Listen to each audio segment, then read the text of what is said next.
Good morning everyone. In last videos I discussed the sum which were made under fluctuating capital method. That means all the adjustments which were needed to be done in partner's capital account were entered in partner's capital account. Now I will discuss a sum in which you have to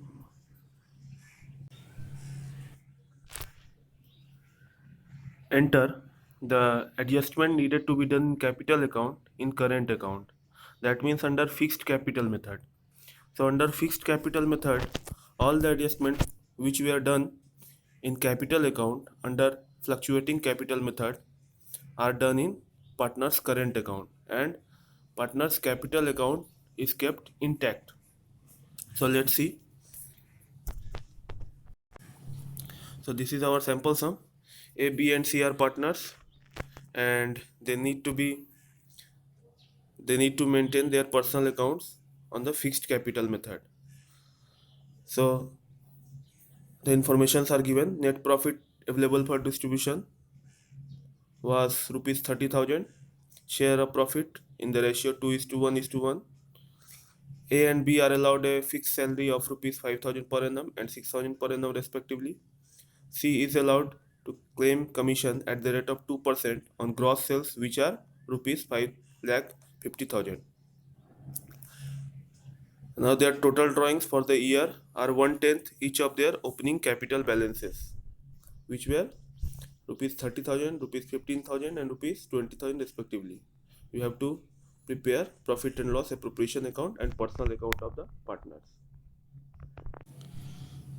Now let's see the solution. So already we will transfer the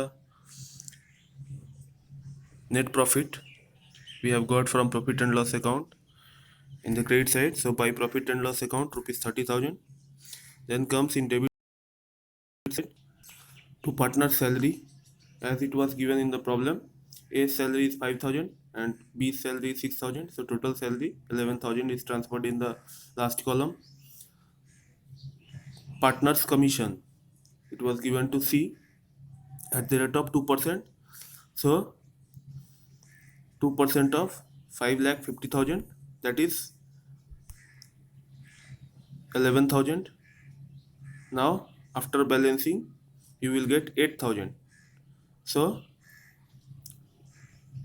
in the ratio of 2:1:1, it will come to 4,000, 2,000 and 2,000 respectively for A, B and C. So it is done now.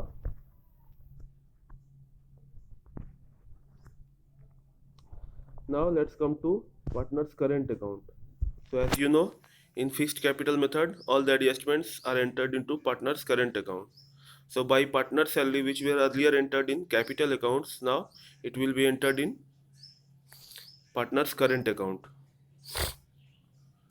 So by partner salary 5,000 and 6,000 in A's column and B's column. C was not given any salary, so it will be nil. Then comes by partner's commission. Partner's commission was given only to C, so rupees 11,000 in C column. And in debit, drawings were done at the rate of 10% of their capital. So drawings are entered in partner's current account and not in partner's capital account. So to drawings 10% of their respective capitals, so 3,000, 1,500 and 2,000.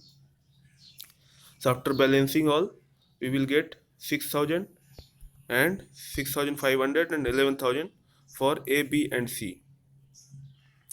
Also note that in case of fixed capital method, if the balances of current accounts are given, you have to enter in by balance CD as by balance BD.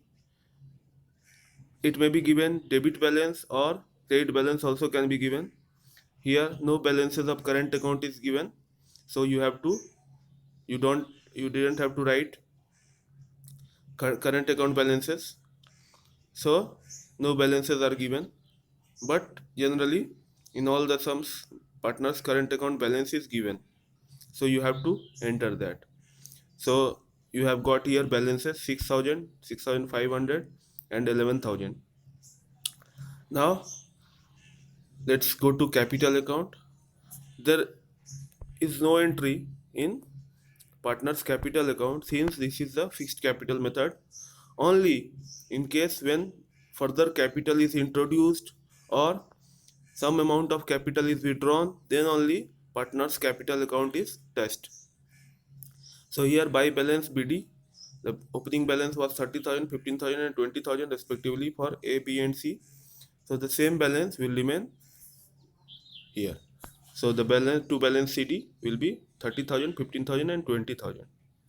So this was the method called fixed capital method, under which no amount is entered in partner's capital account. Thanks.